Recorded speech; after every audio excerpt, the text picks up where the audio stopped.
రోజున వచ్చి చెప్తారా పవన్ కళ్యాణ్ గారు నేను సనాతన అని చెప్పగలుగుతారా? చెప్పమానండి. లేదంటే అక్కడ గుడి బదులు అప్పుడు జగన్మోహన్ రెడ్డి గారి మీద జల్లిన విష ప్రచారం ఏదైతే ఉందో దాన్ని ఆయన రూపుమాపడానికి వచ్చి వైఎస్ఆర్ క్యాంప్ ఆఫీస్ని మొత్తం కడగమని చెప్పండి. నేను ఒప్పుకుంటాను ఆయన ఎంత గొప్ప హిందూ అనేది.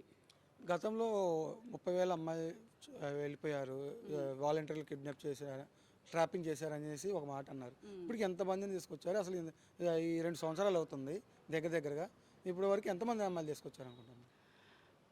నేను చెప్తున్నాను కదండి, జగన్మోహన్ రెడ్డి గారు ఒక ప్రజానాయకుడుగా ప్రజలకి ఎంత న్యాయం చేయాలో అంత జగన్మోహన్ రెడ్డి గారు చేశారు. దాన్ని అతను ఒక టీడీపీ ఆయన నన్ను కోవర్ట్ అన్నారు, కానీ నిజమైన టీడీపీ కోవర్ట్ పవన్ కళ్యాణ్ గారు కాబట్టి ప్రజల్ని తప్పుదోవ పట్టించడానికి రోజుకో వేషం వేసుకొని ప్రజల్ని మభ్యపెట్టి ఈయన మీద జగన్మోహన్ రెడ్డి గారి మీద ఎంతైతే బురద చల్లాలో అంతా బురద చల్లేసి